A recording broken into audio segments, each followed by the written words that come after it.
unborn. For now, there will be no salting of slugs, only crumbs leading to honeyed things. Your body will not turn towards tragedy just yet. Yet pain will pass through and you will bruise. Break your lovely teeth trying to topple the sky. Your flesh will melt from its bones, its tenderness a testament to being.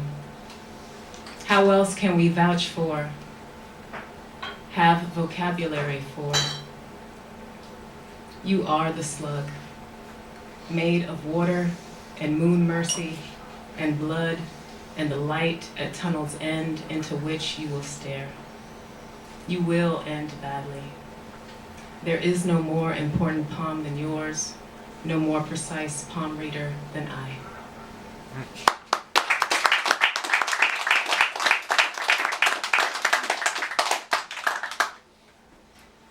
An apology for trashing magazines in which you appear. I was out of line, Brad Pitt.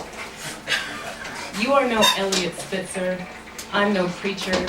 This synthetic Sistina, no bully pulpit where I sermonize our epitasis. A Woody Allen-like tragic comedy in which I play serendipity and am blinded by you, a star, Jupiter. Third brightest in the night, spitting image of the sky god. Patience might be for pipits and forever a spit of land neighboring Atlantis, but I'll wait my turn. Pity your first marriage ended. I didn't mind her as much as this current Jolie Pitt situation, complete with pitter-patter of 12 Benetton-inspired feet. I'm not bitter. My pit bull still bears your name, and I sometimes call my man, who I'm going to Pittsburgh with, or is it Harrisburg, for a wedding in a week, out of his name into yours, Brad Pitt. Hallucinations of you and I, topped only by Brandon and I on Peach Pit, the original 90210 hangout counters. Even then, I would wish he were you, Adonis epitome, abandon Hollywood for Bed-Stuy, skip down spittle-paved sidewalks to my brownstone. My poetry pittance, your movie money. I suspect we'd do fine with our combined capital. We'd be the mixed-race Pitts from Tompkins Park. I'd be hospitable, hosting meet and greets so as not to appear brand new, not to appear uppity. Casually introducing you to neighbors, I'd say, "Oh, this is Brad. This is just Brad Pitt." You'll find macabre humor in my obsession with Poe's Pit and the pendulum and the palpitating telltale heart, the heart. The heart is an odd organ, a maudlin muscle, a cesspit containing undeserved affection. I admit I've had trouble pitting good sense against none, but who hasn't? Shoot, you know the per capita divorce rate is 50%. Pitiful.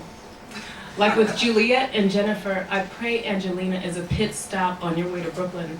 When I first saw you, Brad Pitt, I was only 15 and became so ill I was rushed to the hospital.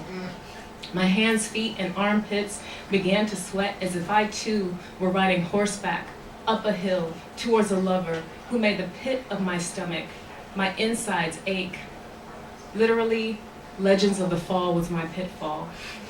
Brad Pitt, I imagine a much older you, spitfire and only slightly decrepit, staring my Comic Sans lettered epitaph down as if your gaze were the capital, my headstone just another ghetto to be pitied.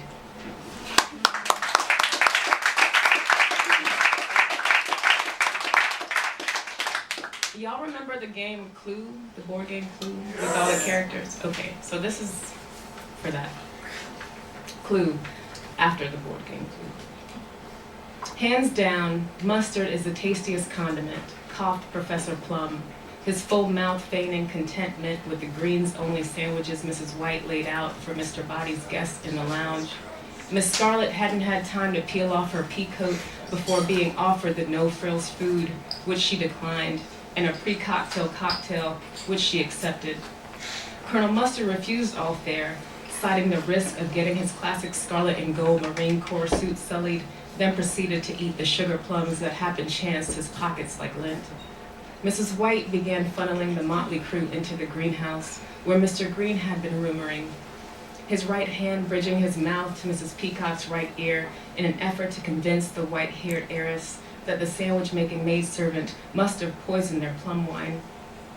Mr. Body's award-winning Scarlet Runners initially amused Miss Scarlet, the way one is instantly amused by another with the same name.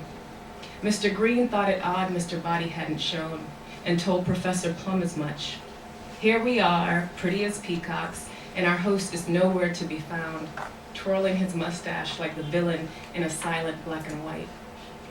Minutes into the conservatory tour, Mrs. White introduced Mr. Body, who lay face down in a scarlet-berried elder. This man, Colonel Mustard said, is dead. I know death, even when it's camouflaged by greenery. The discovery proved too much for Mrs. Peacock, usually a plum, who fainted into the arms of Professor Plum. When she came to, he looked to her the way a white knight must look to a distressed damsel. A semi-conscious Mrs. Peacock pointed to the deceased pet scarlet tanager, perched on a lead pipe between the body and a briefcase gushing greenbacks. Right away, Colonel Mustard mustered up an alibi, something about admiring Mr. Body's prized plumerias. Mr. Green followed suit with his own whitewashed version, involving one Miss Scarlet and a misdemeanor plea cop. Ooh, that's a lot. So who did it? Who did it? Who killed Mr. Body? Anybody know? Tim Curry. Who? Tim Curry. Oh, funny. So I'll end with this poem. Imagine Sisyphus happy. Give me tonight to be inconsolable. Give me just the duration of a good night's dream to wade in wreckage, so the death drive does not declare itself, so the moonlight does not convince the sunrise. I was born before sunrise, when morning masquerades as night, the temperature of blood quivering like a mouth in mourning. How do we author our gentle birth, the height we were? Were we gods rolling stars across a sundog sky, the same as scarabs? We fell somewhere between God and mineral, angel and animal, translated the world into man, then believed a thing as sacred as the sun can rise and fall like an ordinary beast. Deer sniff lifeless fawn before leaving them. Elephants encircle the skulls and tusks of their dead, none wanting to leave the bones behind, none knowing their leave will lessen the loss. But birds sometimes pluck their own feathers. Dogs can lick themselves to wound. Allow me this luxury. Give me tonight to cut and salt the open. Give me a shovel to uproot the mandrake and listen for it scream. Give me a hard face that toils so closely with stone. It is itself stone. I promise to enter the flesh again. I promise to circle to ascend. I promise to be happy tomorrow. Thank you so much.